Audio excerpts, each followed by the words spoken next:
everybody, and welcome back to my channel, and welcome if you are new here. I'm Andrea M, and this is Real Crime Down Under, and this week we are back to our usual format of just a regular, if you can call it that, Real Crime Down Under.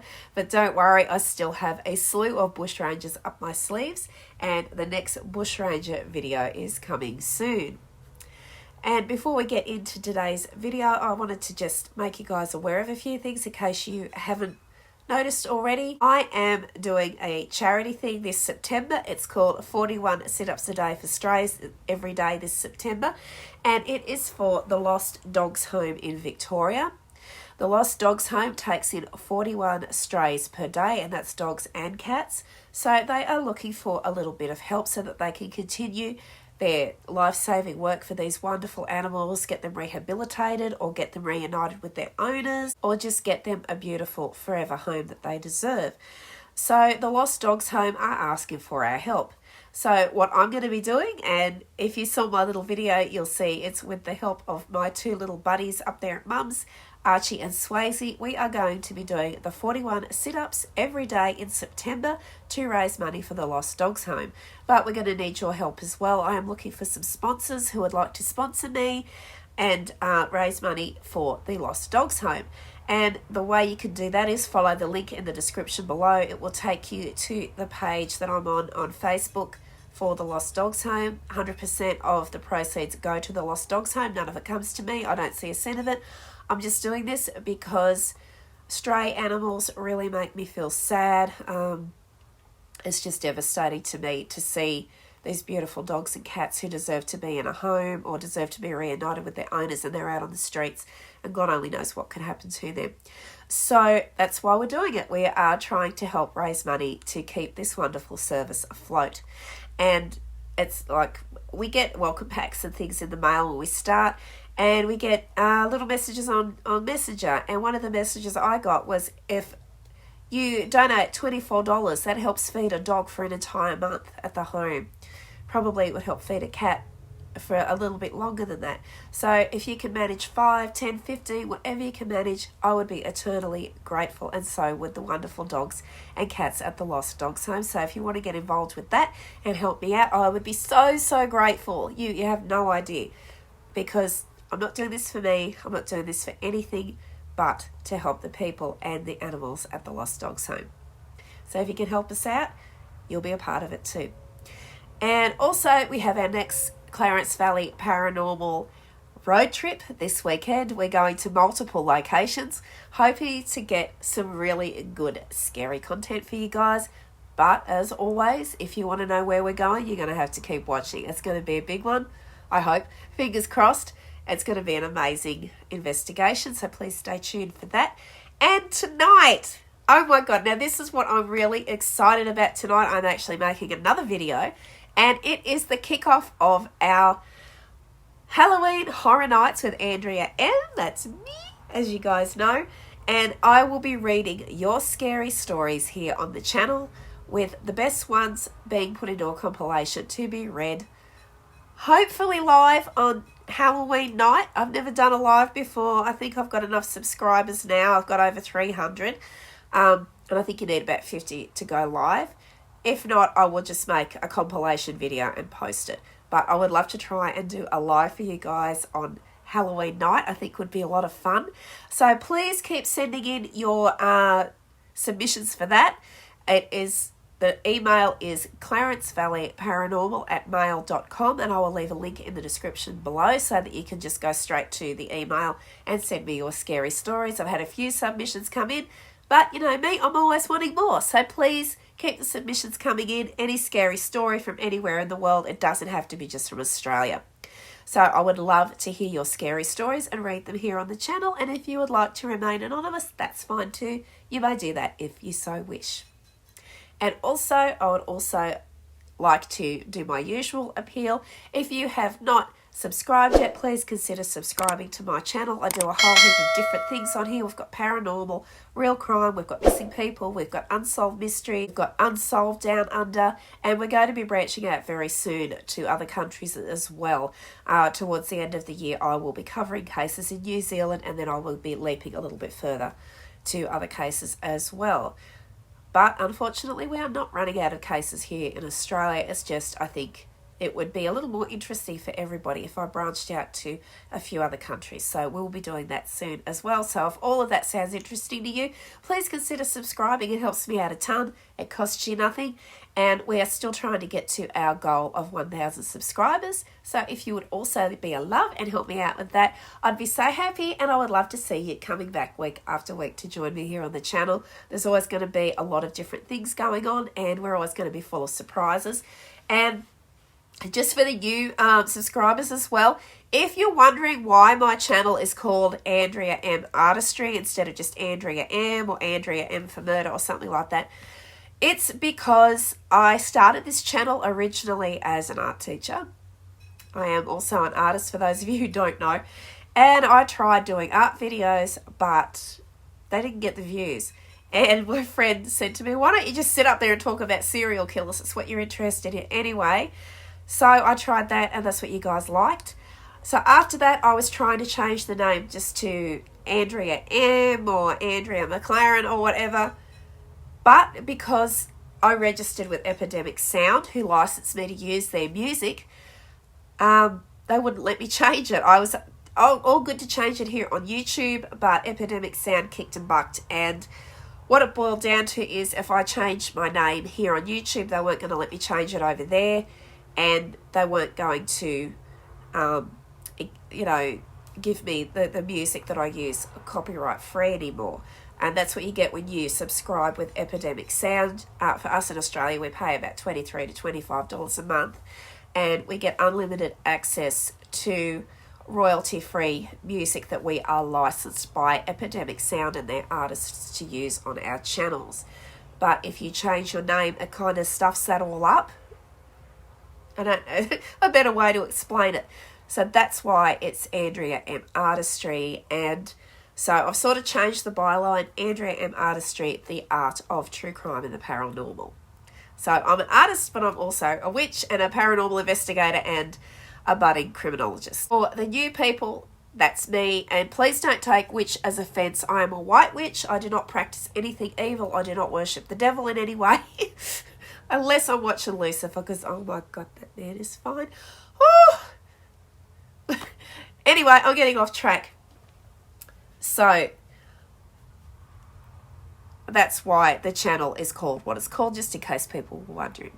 Okay, I think that's everything covered. So, let's just get into this week's case. So, grab your coffee. It's going to be a long one. And I had my birthday on the weekend, and this was a birthday present from our lovely Beck St. John. It's a cute little unicorn cup, so I'll be using him a lot, as you see, with our Real Crime and Coffee. Also need to apologise that I didn't get any videos out last week. As you could probably hear, I'm a bit nasally. Oh my God, we have bushfires going on in the Clarence Valley at the moment. Today's probably the clearest day we've had in about 2 weeks. We had a big bushfire burning just over the way here, and the smoke was just coming in here. It's thick and fast and horrible. Thank goodness the fire wasn't anywhere near us, but it did burn a large portion of the location that we were at for our last paranormal investigation when you saw us out at Lawrence. That's where the fire was, near a beautiful part of the world called the Everlasting Swamp. And yeah, I think it's done quite a bit of damage out there. So also a shout out to our firefighters who worked tirelessly 24/7 over the weekend to get the fires put out. And it looks like it's going to be that kind of a summer for us. So it's been hot and dry for the last week. Like, you may remember me saying how cold it was here. It's the end of August and now it's hot again. My allergies are in overdrive, so I just had to have last week off. I could barely even speak, and my asthma was horrible because of the smoke. So I'm feeling a little better today, so let's just get into it and get this video done. And the man that I'm covering today is an absolute monster. I know Ivan Milat has been described as our worst serial killer, or maybe Vincenzo Dempsey, or the Netherlands monster. But Christopher Wilder, he is in a class of his own. And if you've never seen anything on Christopher Wilder before, you'll understand why I say that as the video moves on. And if you remember my video on the Wanda Beach murders, it has come to light in recent years that Christopher Wilder is the police's #1 suspect in the Wanda Beach murders, and that will be looked into as the case progresses here today. So this is already going to be a long video. I'm going to stop babbling on now, and I'm just going to present the case to you. So as always, I'll give a trigger warning. There is mention of essays and... how do we say it? Because we have to be careful about what words we use. Essaying and making people unalive by this man. So just a trigger warning there. If you are sensitive to that kind of thing, you might want to click away. If not, let's begin. Christopher Bernard Wilder. He was born on March 13, 1945 in Sydney, New South Wales, Australia. He was the oldest of 4 sons to an American father named Coley Chapman Wilder, a naval officer, and an Australian mother, June Wilder nee Decker. Wilder nearly died at birth and reportedly also almost drowned in a swimming pool at the age of 2. And in hindsight, I'm not going to say it, but we're all thinking it, and you'll think it more as this case progresses. So on January 4 of 1963, at just age 17, Wilder essayed a 13-year-old girl in the company with 2 other young men, both of whom denied being involved in the actual essay. Wilder was sentenced to probation, and he claimed later in life that he also received electroshock therapy. It has been suggested that the therapy aggravated Wilder's violent sexual tendencies. However, journalist Duncan McNabb claims that there is no evidence Wilder ever underwent electroshock therapy, and that the story of his near drowning was an invention of Wilder himself. So as this sort of progresses, you're going to see that this probably isn't too out of character for the type of person he was. Wilder married in 1968, but his wife left him after only 1 week, both because of sexual abuse and of lingerie and naked photos of women that she found in a briefcase inside his car. In November of 1969, Wilder used nude photographs to extort sex from an Australian student nurse. She did complain to the police, but the charges were ultimately dropped when she refused to testify in court. Wilder emigrated to the United States after this in 1969 and lived in Boynton Beach, Florida, in an upscale waterfront home 25 miles south of the affluent Palm Beach, and was successful in the real estate business. He frequently travelled to Hawaii and the Bahamas, and he also developed an interest in photography, and this is important for later. And he had converted a bedroom in his home to a dark room. However, attached to it was another secret room that he used to develop photographs he had taken as part of his sex crimes.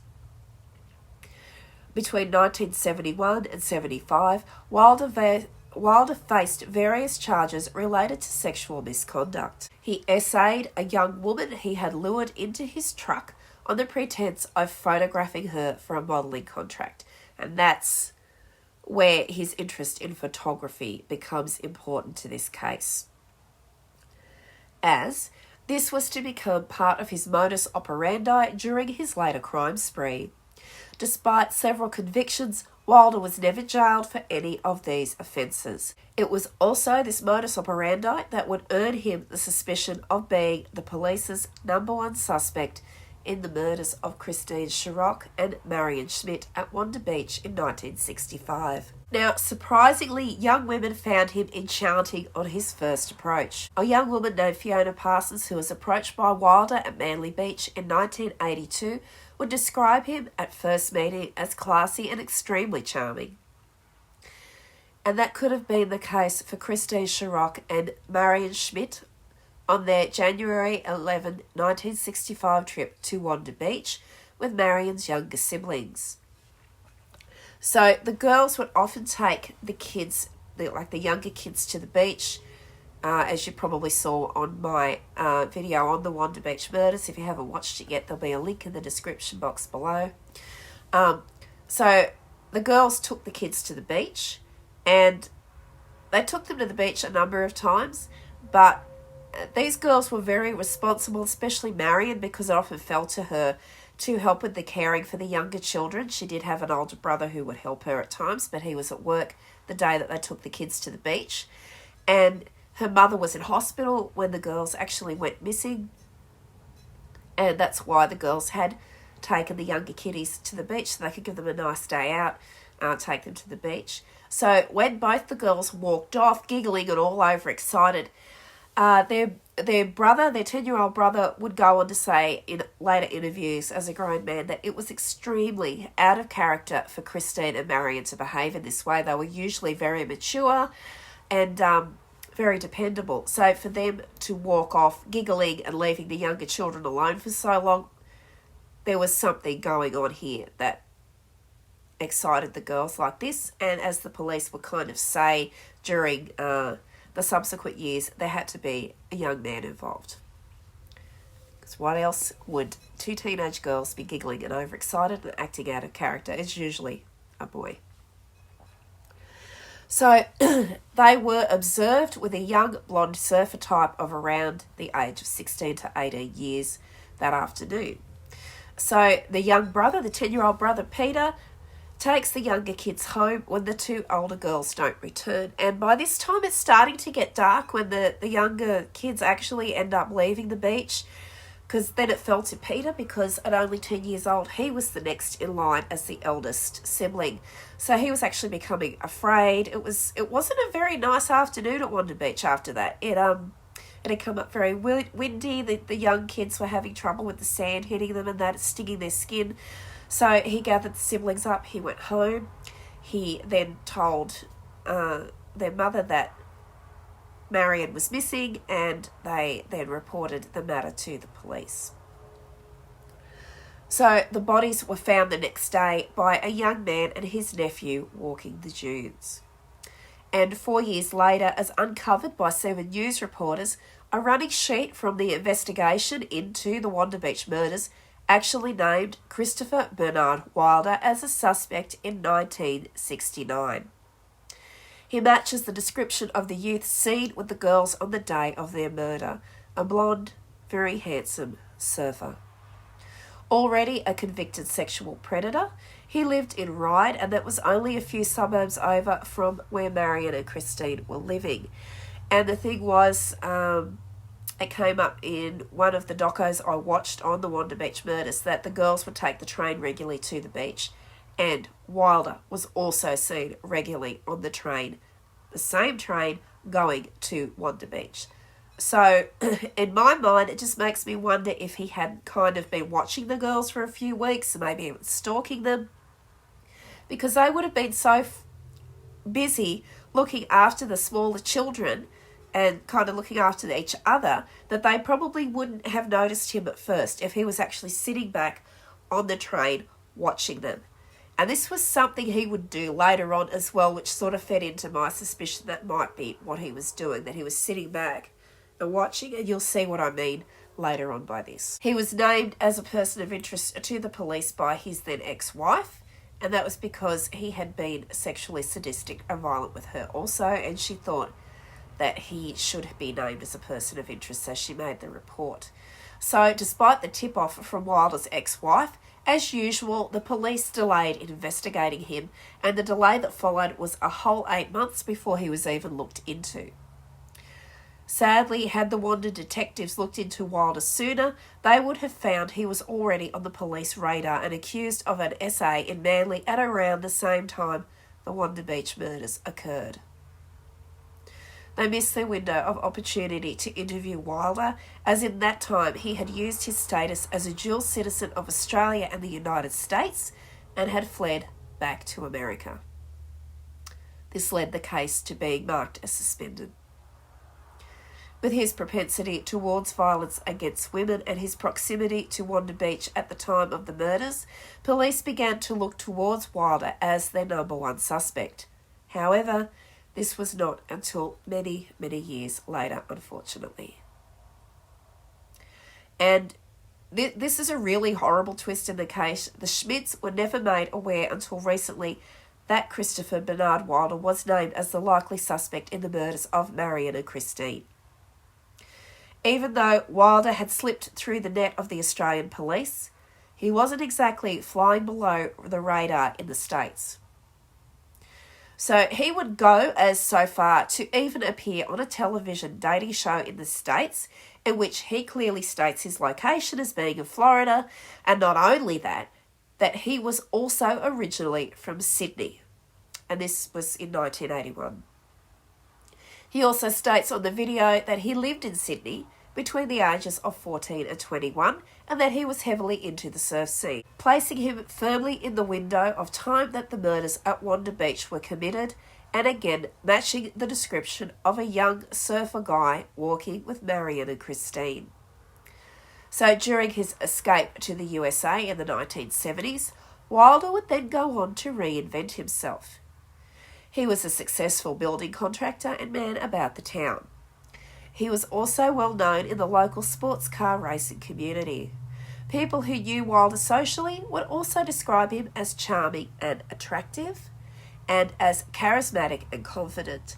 And to me, that raises a lot of red flags, because if you've ever watched any documentaries or movies about Ted Bundy, another vicious serial killer who was active in the United States in the late 60s, early 70s, he was also known to be very handsome, very charismatic and charming to people who knew him everyday life, but he was one of the world's most vicious and prolific serial killers. He was very violent. He had a horrible violent streak towards women.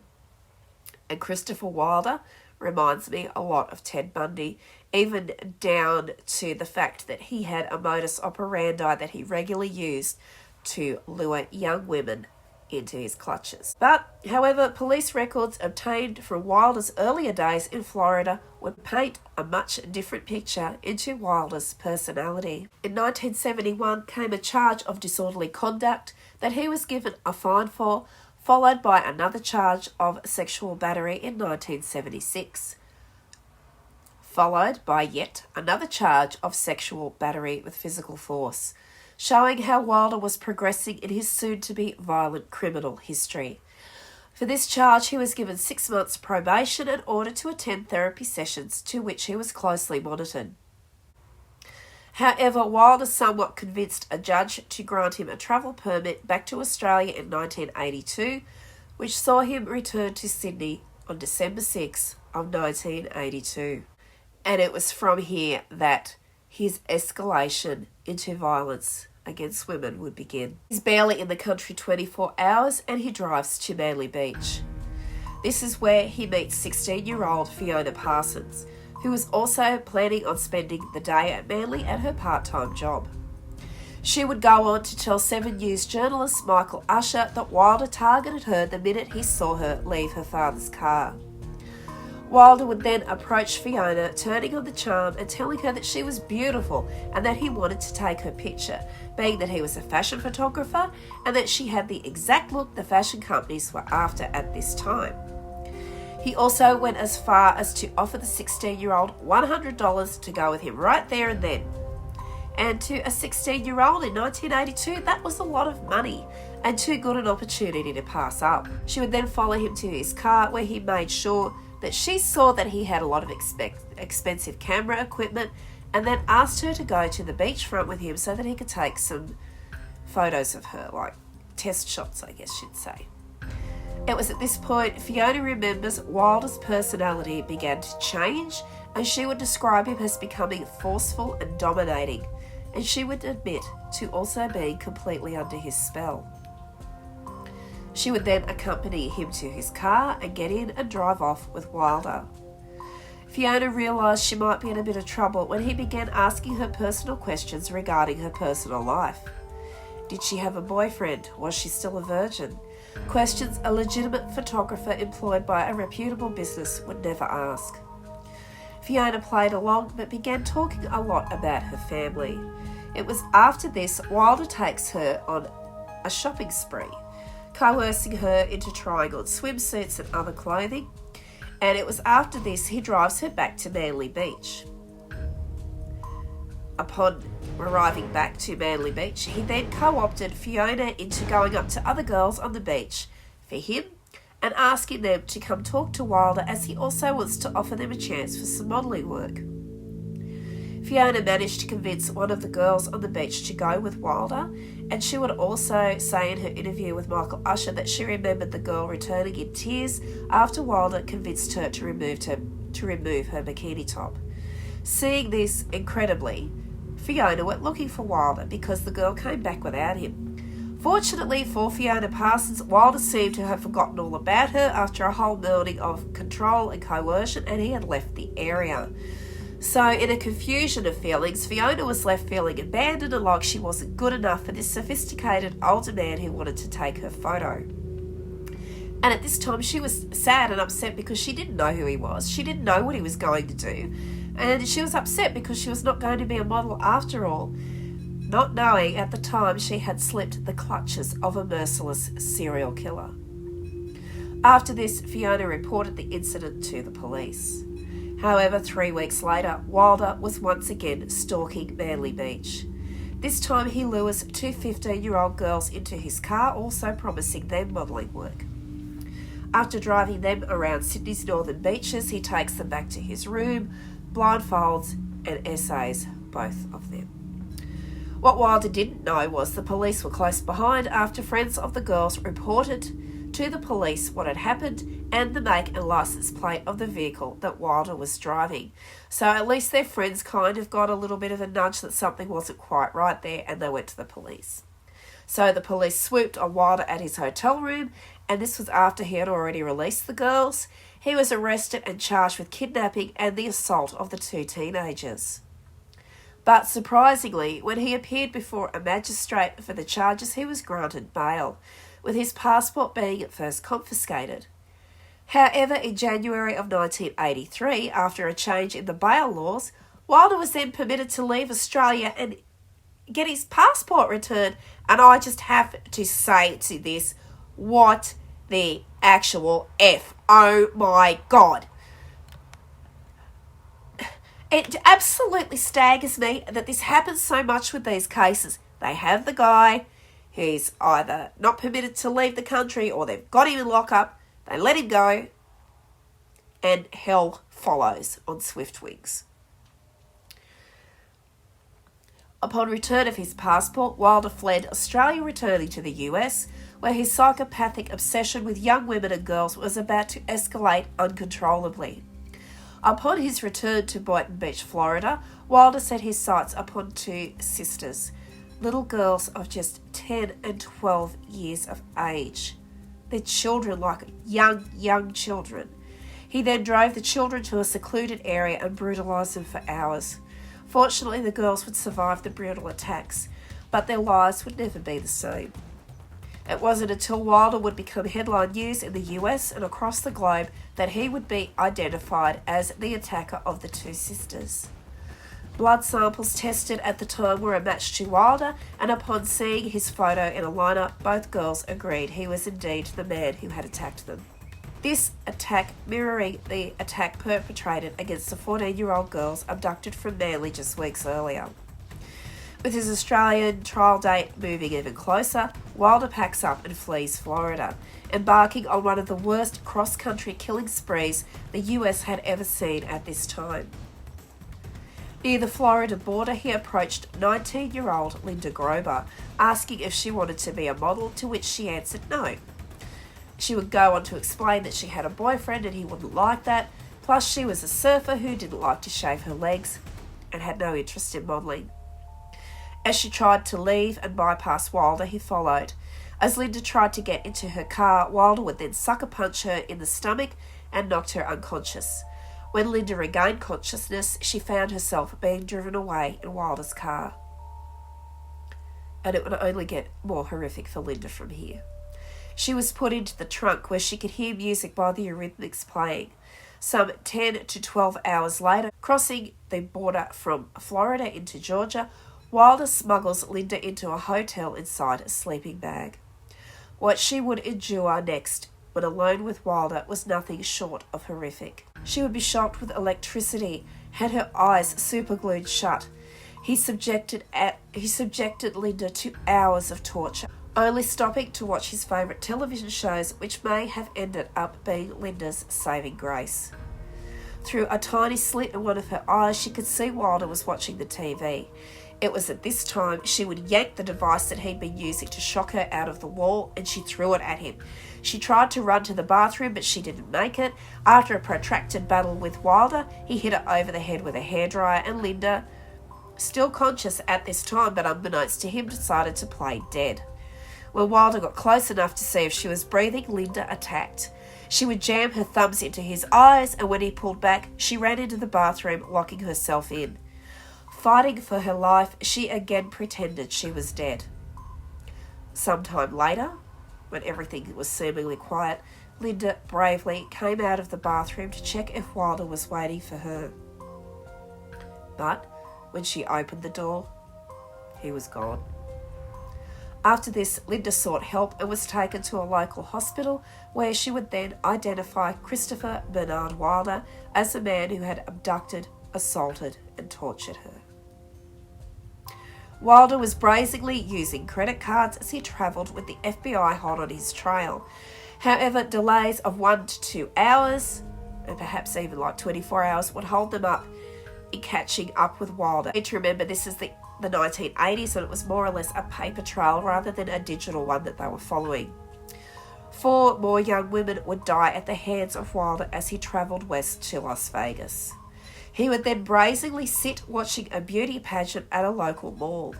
He was stalking his next victim.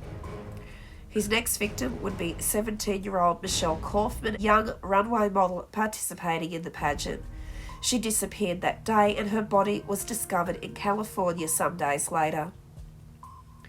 By now, the body count was numbering 7 all told. In early April of 1983, whilst travelling through New York State, presumably on his way to Canada, a local sheriff receives a call from a truck driver saying he had picked up a young girl who appeared to be injured and walking unsteadily and partly clothed up the middle of the road. Her name was Dawnette Wilt. She had been abducted by Wilder, held for 2 days, stabbed, suffocated and dumped in the woods. Dawnette was barely alive when Wilder left her. However, she had wrapped her remaining clothes around her wounds, saving her life while she sought help. Upon speaking with the police, she would alert them to some startling information. Wilder was now travelling with an accomplice, 16-year-old Tina Marie Rosicot, missing from California a week earlier. Under Wilder's control, much like Fiona Parsons in 1982, Wilder used Tina Marie to lure other young women into Wilder's clutches. However controlled Tina Marie might have been at the time, she would later provide valuable insights into Wilder's depravity for the police. After dumping Dawnette in the woods, Tina Marie said they drove away for about 10 minutes before Wilder circled back to check on Dawnette. Upon being unable to find her, Tina would go on to say that Wilder returned to the vehicle in utter panic. He knew by now he was in deep trouble. It is after this, Wilder, still with the 16-year-old Tina by his side, murders his last victim, 33-year-old Beth Dodge, who was driving a gold Pontiac Firebird. Owing to the fact that she did not fit in with the victimology of his other victims, police concluded that he killed Beth simply for her car, as the authorities would by now be looking for the white Camaro he had heretofore been travelling in. Wilder is in a panicked rush to cross the Canadian border, but in another unexpected twist, he spared the life of Tina Marie, dropping her off at Logan Airport in Boston. Tina would go on to tell police that Wilder had stated he didn't want her with him when he was caught. He didn't want her to see him die. At this point, Christopher Wilder from Sydney, Australia, was now the USA's most wanted criminal. His out-of-control killing spree spanning over 1,200 kilometres and lasting for almost a month. In that time, he had essayed and abducted at least 13 women, 9 of whom were known to be deceased. And that were the ones that the police actually knew about at that time. It is suspected he may have abducted more. Wilder was apprehended and died while stopping to put gas in the stolen car at New Hampshire at the service station there, or gas station, whatever you want to call it. Police approached Wilder after noticing him acting in a suspicious manner. Wilder, panicking, dove into his car to retrieve a firearm and managed to squeeze off 2 shots. Not at the police though. One hitting himself in the leg and also hitting one of the police officers as it exited his body. The second shot he squeezed off, hitting himself in the heart and killing himself instantly. Police believe Wilder was intending to take his own life rather than be captured. At this time, he was the USA's most wanted criminal, as we said before, and after killing 9 young women that they then knew of as he fled across several states. However, police believe the true tally of his victims still remains unknown, with police believing there may have been more victims he had assaulted and then let free, and maybe more that he had killed and dumped that had never been found. We can't forget the 2 young women found buried in the sand at Wanda Beach in 1965. Hard evidence, as the police believe, point to them being the first of Wilder's victims. Police hope in the near future that DNA evidence still present on the swimwear of Christine and Marion may lead to Wilder being named as the killer. As of today, the case remains under the review of the New South Wales Homicide Unit and is the oldest active case still in review. Wilder's victims as he careened across the US are as followed. They were vibrant young women with their whole lives ahead of them. And even the ones that survived have everlasting trauma, so we can't forget them. The Florida and Georgia murders. The first murder attributed to Wilder was that of 20-year-old Rosario Teresa Gonzalez, a spokesmodel distributing samples of aspirin at the Miami Grand Prix. Gonzalez was last seen leaving the racetrack between noon and 1 p.m. with a Caucasian man in his 30s. Her blue 1980 Oldsmobile Cutlass was later found parked near the DuPont Plaza. And Wilder had frequented the Grand Prix as a driver and competed in the IMSA GTU series, which was held at the racetrack on the day of Gonzalez's disappearance. On March 5, Wilder's former girlfriend, Miss Florida finalist Elizabeth Ann Beth Kenyon, went missing. She had dated Wilder for a period of time and was proposed to by him, but she declined due to their age difference. She is believed to have been last seen with him at a gas station near Miami. Her car was found 6 days later abandoned at the Miami airport. Gonzalez was an aspiring model at the time of her disappearance and had participated in the Miss Florida beauty pageant along with Beth Kenyon. Neither women's remains have ever been found. On March 18, Wilder led 21-year-old Teresa Ann Terry Waite Ferguson away from the Merritt Square Mall in Merritt Island.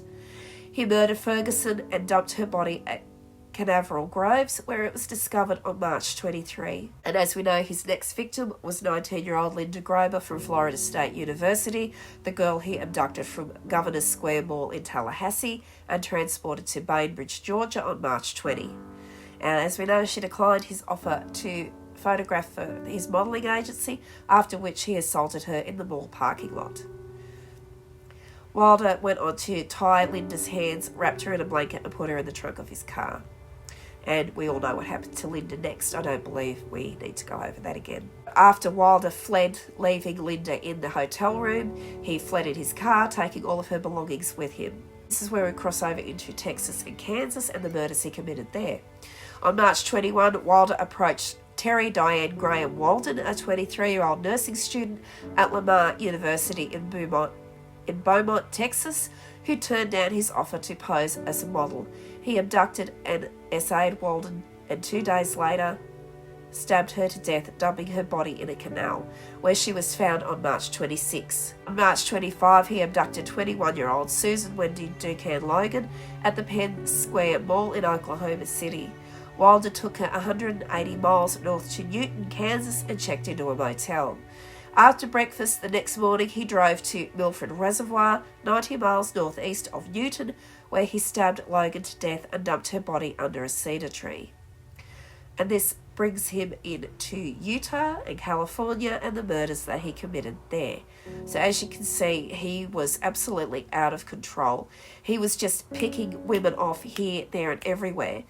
And this was where he crossed from serial killer into spree killer, because he wasn't taking the usual steps that a regular serial killer would take of stalking, of maybe even grooming his victims, of watching them for a while. He was just opportunistically picking up whoever he could find left, right and centre at this particular time as he was on the run throughout the United States.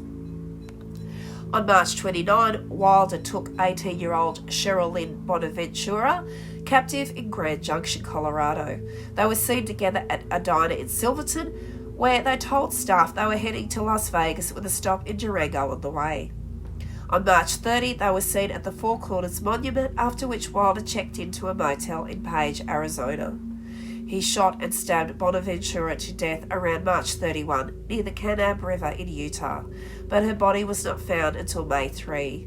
Wilder then murdered or made unalive 17-year-old Michelle Lynn Kaufman, an aspiring model who disappeared from a 17 magazine cover modelling competition at the Meadows Mall in Las Vegas on April 1. A photograph was taken of Wilder stalking Kaufman at the competition, and that's the photo I had up earlier, which is this one. Her body remained undiscovered near a Southern California rest stop until May 11 and was not identified until mid-June via dental x-rays. On April 4, near Torrance, California, Wilder photographed 16-year-old Tina Marie Risico before abducting her and driving her to El Centro, where he assaulted her. Wilder apparently believed that Risico would be of use in helping him to garner other victims, so he kept her alive and took her along as he travelled back east. He had been on the FBI's 10 most wanted fugitive lists since the second week of April. Wilder and Risico went to Maryville, Indiana on April 10, where she helped him abduct, as we said, 16-year-old Dawnette Sue Wilt at the South Lake Mall. Wilder would essay Wilt several times as Risico drove to New York State. Near Penn Yan, New York, he took Wilt into the woods and attempted to suffocate her before stabbing her twice and leaving her to die. Wilt managed to tie a pair of jeans around herself and flag down help. She was taken to Penn Yan Hospital by a truck driver, as we said before. Wilder had doubled back to the spot where he left her to make sure that she was actually deceased and panicked upon seeing that she had fled. As we know, Dawnette survived her injuries with surgical intervention and while recovering, told local police that Wilder was heading for Canada. Meanwhile, at the Eastview Mall in Victor, Wilder forced 33-year-old Beth Elaine Spotford Dodge into his car, and Risico would follow him in Dodge's Pontiac Firebird. After a short drive, Wilder shot Dodge and dumped her body in a gravel pit. He and Risico then drove the Firebird to Logan Airport, as we said before, in Boston, where he bought her a ticket to Los Angeles. Wilder then headed north, and in Beverly, Massachusetts, he was unsuccessful at attempting to abduct a woman at gunpoint. Wilder is also suspected of the murders of, and these are women in Australia, before all this, Wilhelmina Kruger, a 56-year-old cleaning lady who was murdered at Wollongong's Piccadilly Centre on January 29, 1966. A butcher who had arrived for work at 5:40 a.m. in the morning found her bloody body at the bottom of the basement level staircase. She had been forcibly pulled down the escalators and stairs after being attacked 3 stories up, possibly around 4:30 a.m. She was discovered naked from the chest down, having been stabbed, strangled and mutilated. Additionally, the police discovered burns from cigarettes on her clothing and blonde hair at the site. Prior to the murder, Kruger stated that she felt as though somebody was stalking her and following her, so her husband drove her to work. The homicide is still unsolved and is regarded as one of the most notorious in state history. Wilder is also suspected of the murder of Anne Toskaya Dowling-Coa, a 27-year-old store employee and prostitute from Bondi who vanished after leaving the taxi club in King's Cross at midnight on February 16, 1966. 10 days later, a truck driver who had stopped at the side of Old Illawarra Road in Menai to fix a flat tyre discovered her partially clothed, stabbed, strangled and mutilated body. Drag evidence revealed that the body had been moved to a more obvious position 3 to 4 days before her body was discovered. The majority of Dowling Coa's clothing and belongings were also missing. Police immediately linked her brutal Jack the Ripper-like murder with that of Kruger, and the investigators from the crime were called in to assist. They believed that the murder might have been the work of the Wanda Beach killer, primarily based on circumstantial evidence and similarities in modus operandi. An unidentified woman's body was discovered in a field in Caledonia, New York, on November 10, 1979. She had been shot twice, once in the front of the head and once in the back, the victim of a homicide. She was discovered shortly after her death but remained a Jane Doe until 2015 when she was identified as Tammy Jo Alexander, a 16-year-old who had vanished from Brooksville, Florida in 1979. Alexander may be connected to Wanda due to the fact that she was discovered wearing a jacket for Auto Sports Products, a brand Wanda used as a race car driver. The .38 caliber bullet found at the crime scene was of a type commonly used in a .357 caliber revolver like the one found in Wilder's possession following his death. There was no evidence that the round's compatibility with the pistol was determined through ballistic testing, however. And he is still suspected in yet more crimes. Wilder is a suspect in the unsolved disappearance of 17-year-old Mary Opitz, who went missing from Fort Myers, Florida on January 16, 1981, and was last seen leaving the Edison Mall and heading towards the parking lot. Another girl who physically resembled Opitz, 18-year-old Mary Elizabeth Hare, disappeared on the February 11th of 1981 from the same parking lot. Hare's body, which had decomposed, was found in June of 1981, field near Alabama Road and Highway 82 in a remote, undeveloped area of Lehigh Acres. She had been stabbed in the back. Authorities began to suspect foul play was involved in Opitz's case. Following this, her killer has never been found. On May 29, 1982, skeletal remains were discovered in a green nylon bag inside a shallow grave. And I'm sorry if I don't pronounce this right either. I will try. Loxahatchee, Florida, close to a property that was owned by Wilder. Although the manner of her death is unknown, she is believed to have been murdered. Using dental records, the remains of 17-year-old Tina Marie Beebe were identified in 2013 by the Palm Beach County Sheriff's Office. Before her disappearance, Beebe had told her sister that a man had offered her a job as a model. On December 19, 1982, a real estate agent discovered severely decomposed remains that belonged to a female dispersed through thick bush in a wooded location close to Loxahatchee.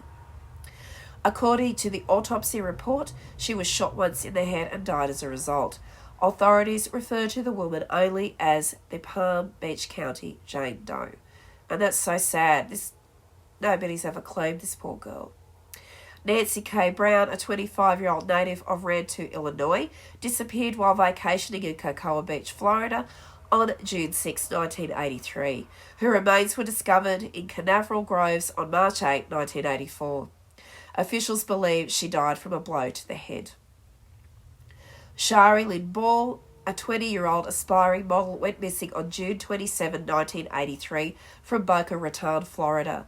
Her badly decomposed body was found by a hunter in Shelby, New York on October 29, 1983, but was not identified until 2014. Her cause of death could not be determined, but foul play was suspected. She was found 38 miles from where Alexander was found in Caledonia, New York. Tammy Lynn Leppert, age 18, was last seen on July 6, 1983 in Cocoa Beach, Florida, while in a heated argument with a male companion. Leppert's family filed a $1 million lawsuit against Wilder before his death, but dropped the suit afterwards. Her mother, modelling agent Linda Curtis, claimed that Wilder and Tammy met on the set of the 1983 comedy film Spring Break in Fort Lauderdale. She further claimed that he travelled to their home in Brevard County in a fruitless effort to convince her to let him photograph Tammy. She also recalled that a man strongly resembling Wanda visited her modelling agency several times in 1983 looking for models.